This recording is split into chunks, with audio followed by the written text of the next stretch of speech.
বিভিন্ন ইউটিউবাররা কি মাত্রাছাড়া হয়ে যাচ্ছেন? এই শ্রাবন্তী অভিনেতা, তার নামে আপত্তিকর পোস্ট সোশ্যাল মিডিয়ায়, আর তাতেই এফআইআর, সাইবার সেলে এফআইআর, সাইবার থানায় এফআইআর করলেন অভিনেতা।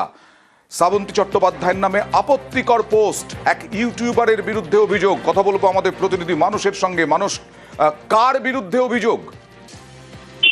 দেখো, বেশ কিছুদিন ধরে শ্রাবন্তী চট্টোপাধ্যায়কে সোশ্যাল মিডিয়ায় নানা ধরনের তার ছবির মিম তৈরি করে, এআই দিয়ে তার ছবি বিকৃত করে এবং ট্রোলিং এর মাধ্যমে উত্তপ্ত করা হচ্ছিল।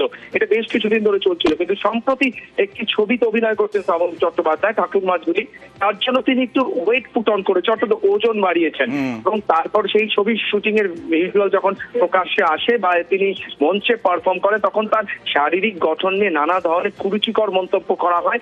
সোশ্যাল মিডিয়ায় নানা ধরনের ইউটিউবার, তুমি বললেন, সেখান থেকে শুরু করে ট্রোলাররা প্রত্যেকে বাধ্য হয়ে শ্রাবন্তী চট্টোপাধ্যায় সাইবার ক্রাইমে দ্বারস্থ হয়েছেন, এবং তিনি বলেছেন যে তিনি সমস্তটা সাইবার ক্রাইমকে জানিয়েছেন এবং তিনি তার শেষ দেখে ছাড়বেন, অর্থাৎ সোশ্যাল মিডিয়া থেকে সরে গিয়ে তার কোনো সলিউশন নেই। তিনি বলেছেন যে তিনি সোশ্যাল মিডিয়াতে থেকে এদেরকে আইনত যোগ্য জবাব দিয়ে দেখিয়ে দেবেন যে কোনো মহিলাকে এইভাবে, সে অভিনেত্রী হোক বা সাধারণ মানুষ হোক, তাকে নিয়ে এই ধরনের কুরুচিকর মন্তব্য, তার ছবি বিকৃত করা এবং তার ব্যক্তিগত জীবন নিয়ে এইভাবে ডিস্টার্ব করা যায় না। শ্রাবন্তী চট্টোপাধ্যায় এমনটা জানিয়েছেন এবং তোমার কাছে আসবো, তবে তার আগে শ্রাবন্তী চট্টোপাধ্যায় আমাদের সঙ্গে কথা বলেছিলেন, কি জানালেন দেখাবো।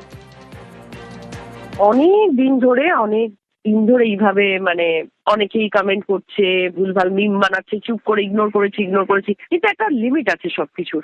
এবার আমার মনে হলো যে না, শুধু আমি নয়, আমার মতো আরো অনেক অভিনেত্রীকে বা অভিনেতাকে এরকম ভাবে কটু কথা শুনতে হচ্ছে। এটা তো একটা বন্ধ হওয়া দরকার। আমি কেন পুট অন করেছি সেই রিজনটা না জেনে তারা হঠাৎ করে এইভাবে কমেন্ট করছে, এইভাবে মিম বানাচ্ছে, এইভাবে উল্টোপাল্টা কথা বলছে, ফিট করানোর জন্য ওই ক্যারেক্টার। তো আমি পুট অন হয়েছিলাম, চরিত্রের প্রয়োজনে আমি হয়েছিলাম। তো দিস ইজ ভেরি ব্যাড না?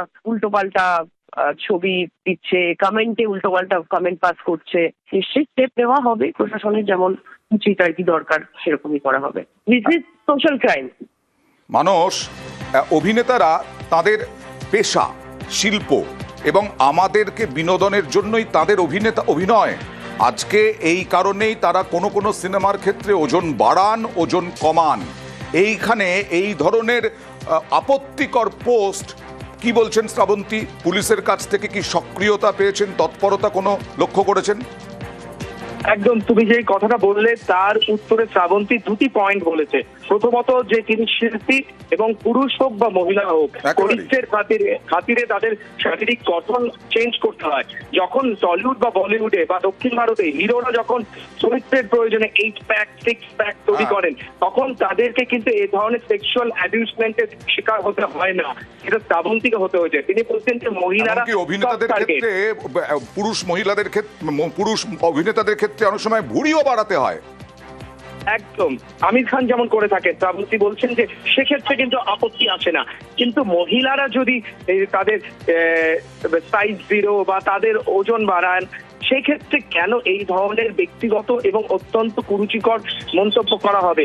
দ্বিতীয়ত, উনি বলেছেন, যেমন গতকাল আমরা দেখেছি যে ইমন চক্রবর্তী, সঙ্গীত শিল্পী বিশিষ্ট, তিনিও কিন্তু সোশ্যাল মিডিয়া থেকে সরে গেছেন, কারণ তার মৃত মাকে টেনে এনে ব্যক্তিগত আক্রমণ করা হয়েছে। তিনি কিন্তু ফেসবুক লাইভ করে সোশ্যাল মিডিয়া থেকে বিরতি নিয়েছেন। কি পদক্ষেপ করে, কত দ্রুত পদক্ষেপ করে, এই ধরনের ঘটনা কখনোই বাঞ্ছনীয় নয়।